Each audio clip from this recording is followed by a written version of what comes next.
right, we got you, Eric. That's how it's done. Good morning to you. 10 things we need to know about Michigan's extended home stay safe order. Let's get the deal from you, Varnum partner and corporate attorney Eric Post. Are you home, Eric? I am. Yeah. Happy to be here. It's working out well so far. Good. All right, my friend. Let's talk. First of all, thanks for what you do, working with Varnum, and certainly doing your law, putting your law degree to work. For the layperson, stay home, stay safe seems pretty blunt, but there are certainly there's some legal language here that I wanted you to put together for us in the time we have. So I guess I'll just start with the general information, if I may. Eric, the order went into effect, back April 9th, extends the stay through the 30th. Fill in that blank.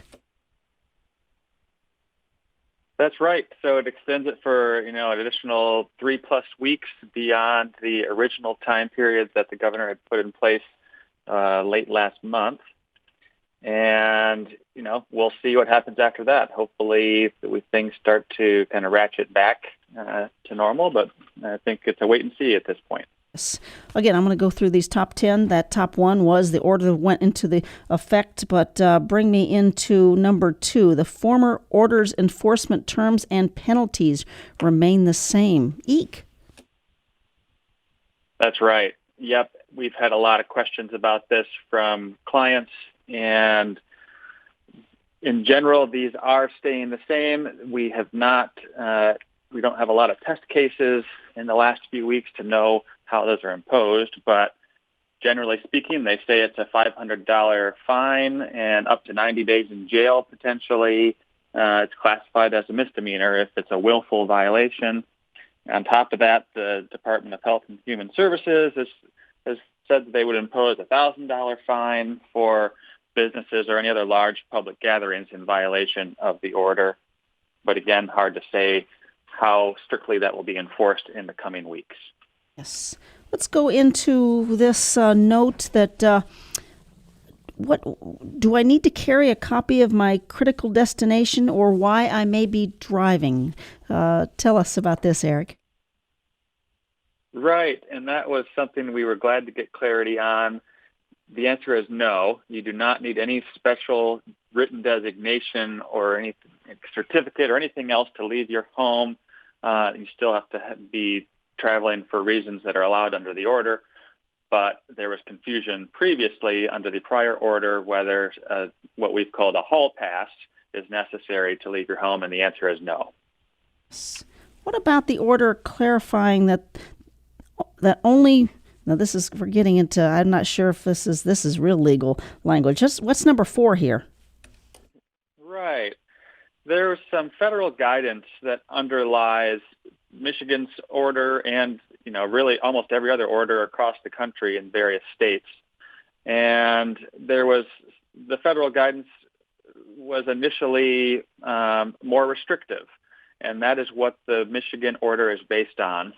Since the initial order came out in Michigan, the federal guidance was eased a little bit. It was expanded, and Michigan elected not to adopt that more expansive description of this critical infrastructure of what an essential business is. And so Michigan has chosen to follow these more restrictive terms than other states have. All right, here, this, unfortunately or unfortunately, has been making news. The order prohibits individuals from traveling between residences within the state. Talk this. That's right. Yeah, previously, a Michigander could travel to their second home up north or elsewhere in the state. That is no longer permitted, unfortunately. It also, vacation rentals are also prohibited, so you can't put your cottage on Airbnb for the next few weeks. That is something that has been tightened since the prior order. What's number 6?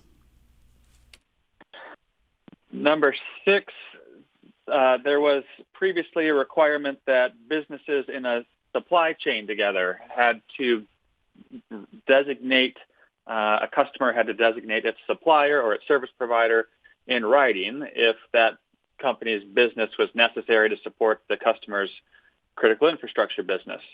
That piece of writing is no longer needed, and we viewed it as an attempt to make that designation process and kind of the supply chain generally flow a little more easily. Number 7, the order designates certain additional workers as critical infrastructure workers, including the following businesses. This generally talks about what?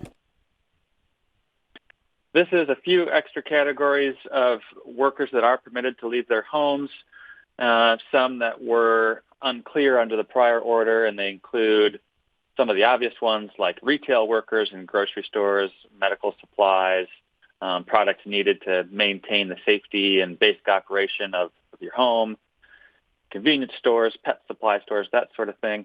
Laundromats, hotels and motels are allowed to continue operating as long as they don't provide certain amenities like gyms and pools where people are going to congregate. And car dealerships is another one that's been opened up, at least as to the purchases of a vehicle that can happen online or kind of like a curbside delivery concept. That's something that was not clear whether it was permitted previously. Yes. Number 8 looks like you're talking about businesses, operations, government agencies that continue in-person work must develop a preparedness and response plan. Yeah, that's a new one. So every company that does continue their in-person operations need to put one of these plans in place, and it must be based on certain OSHA federal guidance relating to the COVID-19 pandemic, and it deals with all of the social distancing criteria we've heard about. What happens if an employee gets sick? What happens if one of their family members gets sick? Just really to make sure that businesses have these policies in place to deal with these unforeseen circumstances. And summarize number 9. We got about 3 minutes left. Summarize number 9. Yeah, this is one that's gotten a lot of attention. It relates to tighter regulations on retail stores generally. It depends on how big your store is. The order says if the store is less than 50,000 square feet, then you need to limit the number of customers that are allowed in your store based on the maximum occupancy set by the fire inspector. It needs to be 25% of that amount. Larger big box stores or any stores that are more than 50,000 square feet have to follow a different set of rules. And many of these have gotten a lot of attention already on social media and mainstream media and elsewhere. They include, again, there's similar restrictions as to how many people can come into the stores, but these bigger stores also must cordon off certain areas of the store that are dedicated to 4 specific areas. And those areas are carpet or flooring, furniture, garden centers and plant nurseries, and paint. Those particular products can't be sold, and customers are not allowed to access that part of the store. Furthermore, the store must refrain from advertising or promoting those sorts of goods or any other goods that are not groceries or medical supplies or some of these necessary goods for one's residence. And then, go ahead. I'm with 1 minute left. I'm ready to ask for the last. So yes, that's a pretty big that's a pretty big order. Number 9. How about number 10? What do you leave us with? The last one is, as I alluded to before, unfortunately, you're not allowed to advertise or rent any short-term vacation properties unless those properties are being used by healthcare workers that are assisting in the COVID-19 response.